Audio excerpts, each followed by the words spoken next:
You know that moment when you're reading a page and everything feels clear, almost effortless, like you're following every sentence perfectly, like your mind is quietly nodding along with every idea, and then a few minutes later, it's gone. Not blurry, not partially there, just gone. You try to bring it back and there's nothing to hold on to. Most people assume this means they have a bad memory, or that they weren't focused enough, or maybe they just need to try harder next time.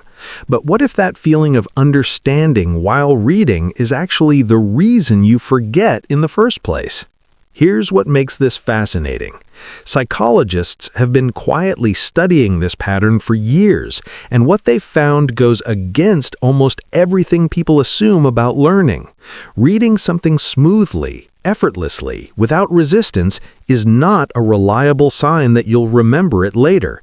In fact, it often predicts the opposite. Because something subtle is happening in the background while you're reading, something your mind is doing automatically, and it quietly determines whether anything stays with you after you move on.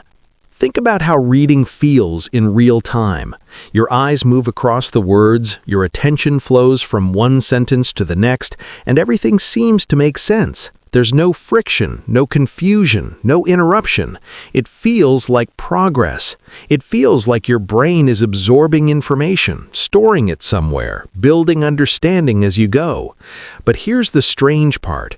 That feeling of ease can trick your brain into doing almost nothing at all.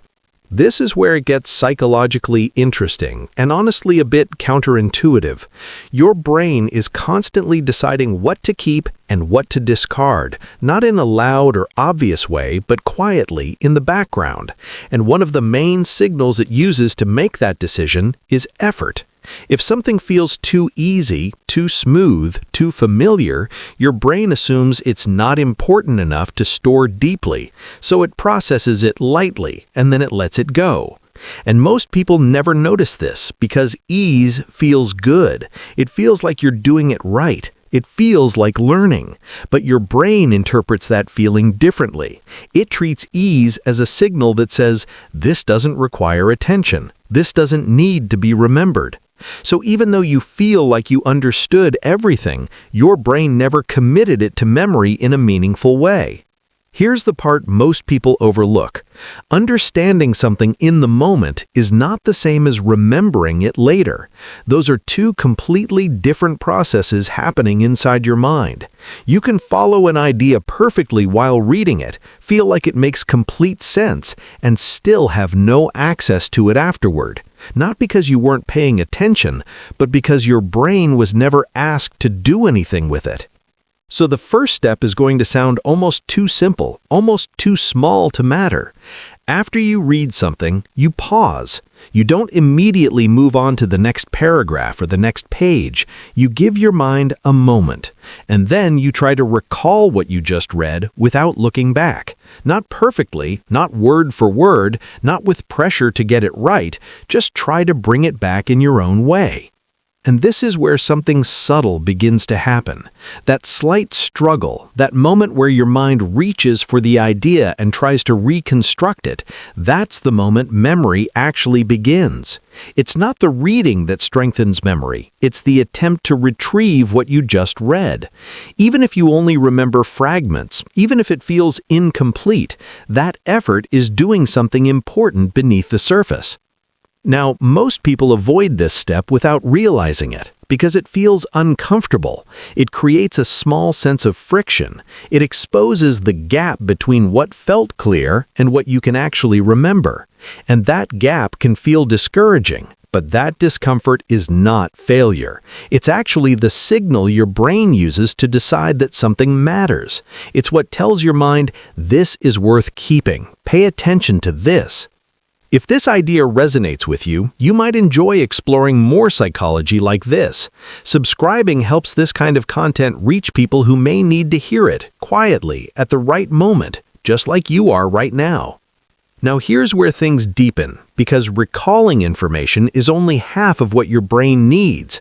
There's a second step, and this is where most people never go, even though it changes everything in a very subtle way.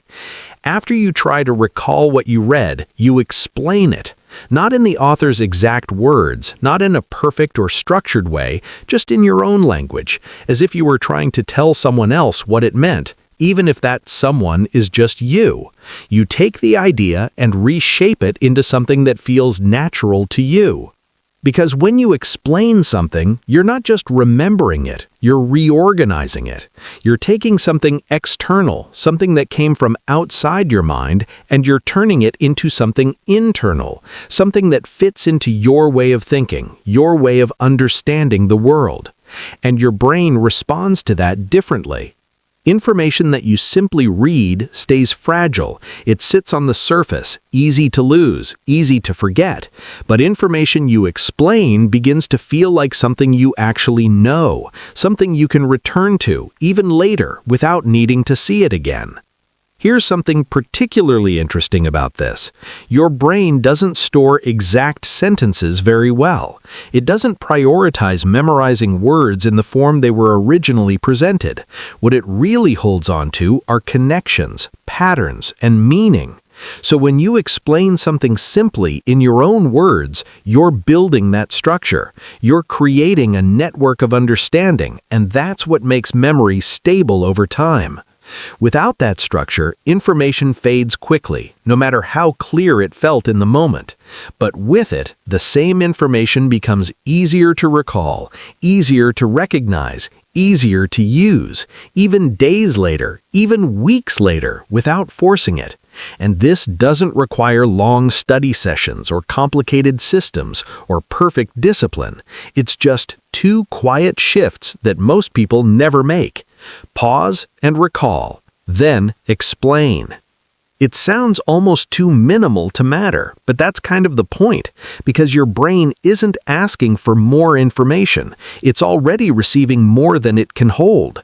What it's asking for is interaction, a reason to keep what you've already seen.